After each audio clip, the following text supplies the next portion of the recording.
ডুয়ার্সে এসে যদি জঙ্গল সাফারিতে না যান তাহলে ট্রিপটা যেন একটু অসম্পূর্ণই থেকে যায়। আর তাই ডুয়ার্সে আমাদের কয়েকদিনের ট্রিপের মধ্যে একটা বিকেল আমরা রেখে দিয়েছিলাম চিলাপাতা ফরেস্টের জিপ সাফারির জন্য। সত্যি বলতে জঙ্গলে ঢোকার আগে আমাদেরও কোনো ধারণা ছিল না ঠিক কি দেখতে পাবো, হাতি, বাইসন, নাকি শুধু ঘন জঙ্গল আর নির্জন রাস্তা। তো আজকের ভিডিওতে চলুন আপনাদেরও নিয়ে চলি চিলাপাতা জঙ্গলের ভেতরে আর দেখি আমাদের সাফারির অভিজ্ঞতাটা কেমন ছিল।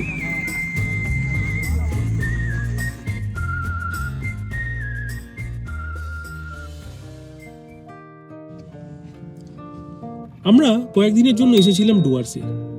এই কয়েকদিনে ঘুরেছি ডুয়ার্সের বেশ কিছু অসাধারণ জায়গা, পাহাড়, নদী, গ্রাম আর জঙ্গল। আর ডুয়ার্স মানেই তো শুধু প্রকৃতি নয়, ডুয়ার্স মানেই জঙ্গল, বন্যপ্রাণী আর এক অন্যরকম অ্যাডভেঞ্চারের অনুভূতি।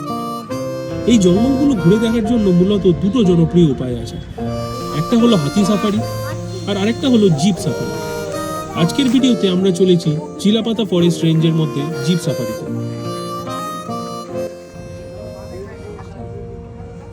আচ্ছা, শুরু করার আগে একটা গুরুত্বপূর্ণ তথ্য আগে বলে রাখি। চিলাপাতার এই জিপ সাফারির বুকিং কিন্তু অনলাইনে করা যায় না।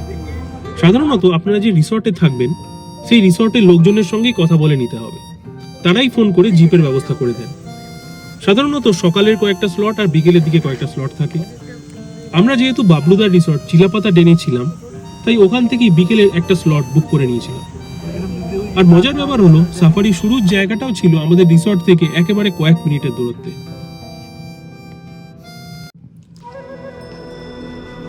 তো অবশেষে অপেক্ষার অবসান। জিপে উঠে আমরা রওনা দিলাম চিলাপাতা জঙ্গলের ভেতরের দিকে। ধীরে ধীরে সভ্যতার শব্দগুলো পিছনে পড়ে যেতে লাগলো আর সামনে খুলে যেতে লাগলো একদম অন্য একটা পৃথিবী।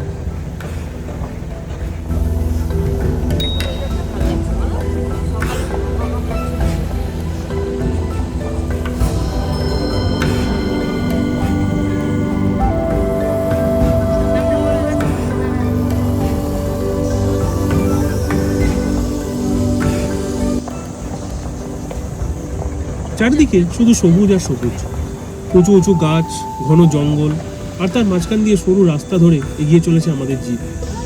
কোথাও পাখির ডাক, কোথাও ঝিঝি পোকার একটানা আওয়াজ, কোথাও আবার শুকনো পাতার উপর দিয়ে হাওয়া বয়ে যাওয়ার শব্দ। মাঝে মাঝে মনে হচ্ছিল পুরো জঙ্গলটা যেন নিজেদের ভাষায় আমাদের সঙ্গে কথা বলছে।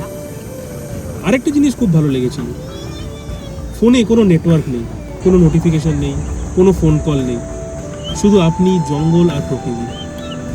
আজকের দিনে এমন অভিজ্ঞতা সত্যি খুব কম পাওয়া যায়।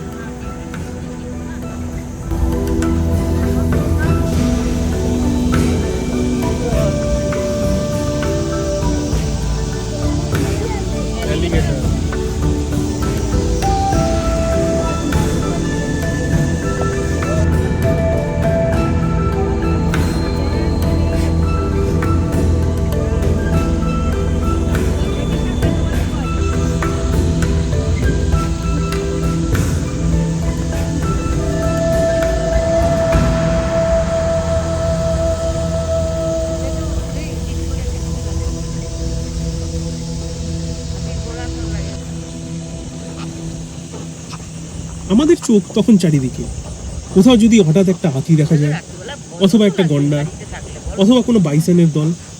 কারণ চিলাপাতার জঙ্গল কিন্তু এইসব প্রাণীদের জন্যই বিখ্যাত। আর জিপের প্রতিটা মোড়ে মনে হচ্ছিল এই বুঝি কিছু একটা দেখা যাবে।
কিছুক্ষণ পরে আমরা পৌঁছে গেলাম জঙ্গলের ভেতরের একটা ওয়াচ টাওয়ারে।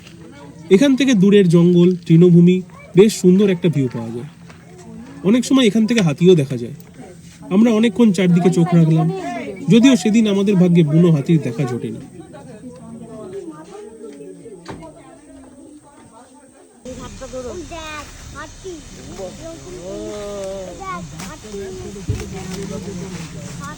তবে ফেরার পথে আমাদের দেখা হয়ে গেল দুটো হাতির সঙ্গে।